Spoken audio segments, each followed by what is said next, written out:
Samantala, muli tayo makisilip sa lagay ng panahon para sa araw na ito. Makakasama natin live mula sa DOST si Harry Bayona. Harry, magandang umaga.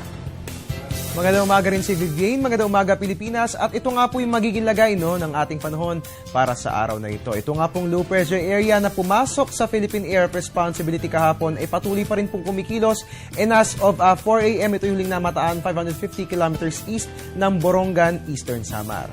Ayon nga po sa Pag-asa, wala naman po dapat alalahanin dahil kahit po nasa loob ng ating FAR, itong nabanggit natin na low pressure area, inaasahan po natin na within the next 24 hours ay magdidisip luso na rin po yung binabantayan nating sama ng panahon. Pero magkaganon man, ayon po kay Pag-asa Weather Forecaster Jory Lois, kahit malusaw nga po itong low pressure area na ating binabantayan, magdudulot pa rin po ito o mag-iiwan pa rin ito ng trough.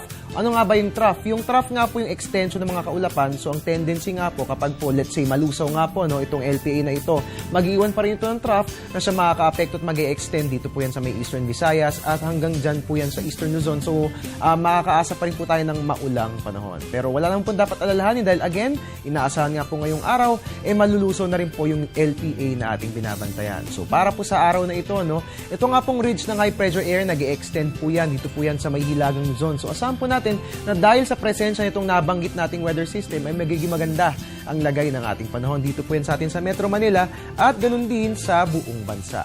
At yan nga pong aasahang lagay ng panahon ngayong araw ng Martes, April 22.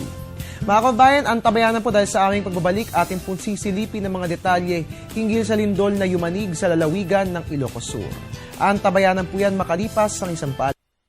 Sa ibang balita, lalawigan ng Ilocos Sur, niyanig ng magnitude 5.9 na lindol kaninang alas 4:45 ng madaling araw. Namataan ng sentro ng lindol 70 kilometers southwest ng Vigan sa nasabing lalawigan.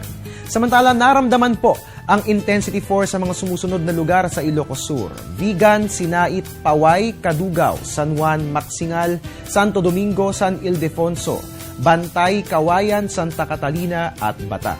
Naramdaman naman po ang intensity 3 sa Narvacan, Santa Maria, Burgos at San Esteban sa lalawigan pa rin ng Ilocos Sur, habang naramdaman ang intensity 1 sa Pasay City. Ang intensity na ating tinatawag ay ang sukat ng lakas ng pagyanig na idinulot ng isang lindol sa isang spesipikong lugar.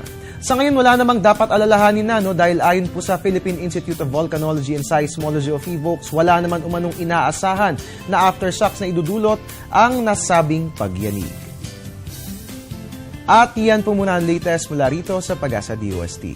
Antabayanan po susunod kong ulat mamayang alas 7 ng umaga. Dito lamang po yan sa Good Morning Boss sa People's Television. But for the meantime, please follow us on Twitter and please like our Facebook page at maaari din po bisitahin ang ating website.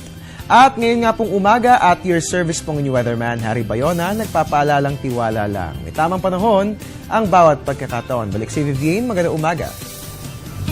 Maraming salamat, Harry, para sa ating silip panahon.